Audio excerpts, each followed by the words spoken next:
ಶಿವಮೊಗ್ಗ ನಗರದ ಗಾಡಿಕೊಪ್ಪದ ಹಿಂದುಳಿದ ವರ್ಗಗಳ ಕಲ್ಯಾಣ ಇಲಾಖೆಯ ಶ್ರೀಮತಿ ಇಂದಿರಾ ಗಾಂಧಿ ವಸತಿ ಶಾಲೆಯ ಮಕ್ಕಳು ದಿನಾಂಕ 14/9/2025 ಭಾನುವಾರ ಶಾಲಾ ಶಿಕ್ಷಣ ಇಲಾಖೆಯ ವತಿಯಿಂದ ಶಿವಮೊಗ್ಗದ ನೆಹರು ಒಳಾಂಗಣ ಕ್ರೀಡಾಂಗಣದಲ್ಲಿ ನಡೆದ ಶಿವಮೊಗ್ಗ ಜಿಲ್ಲಾ ಮಟ್ಟದ ಕರಾಟೆ ಸ್ಪರ್ಧೆಯಲ್ಲಿ ಭಾಗವಹಿಸಿ 5 ಮಕ್ಕಳು ಅತ್ಯುತ್ತಮ ಪ್ರದರ್ಶನವನ್ನ ನೀಡಿ ಜಯಗಳಿಸಿ ರಾಜ್ಯ ಮಟ್ಟಕ್ಕೆ ಆಯ್ಕೆಯಾಗಿ ಶಾಲೆಯ ಕೀರ್ತಿಯನ್ನ ಹೆಚ್ಚಿಸುತ್ತಾರೆ.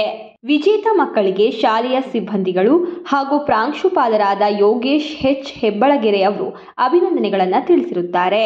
ಈ ಸ್ಪರ್ಧೆಯಲ್ಲಿ Keerthi VR, Sakshi G Gowda, Sinchana RM, Deeksha KY, Deekshitha BA, Raksha S, Nikhitha NH, Bhuvan HM ವಿಜೇತ ಮಕ್ಕಳಾಗಿರುತ್ತಾರೆ.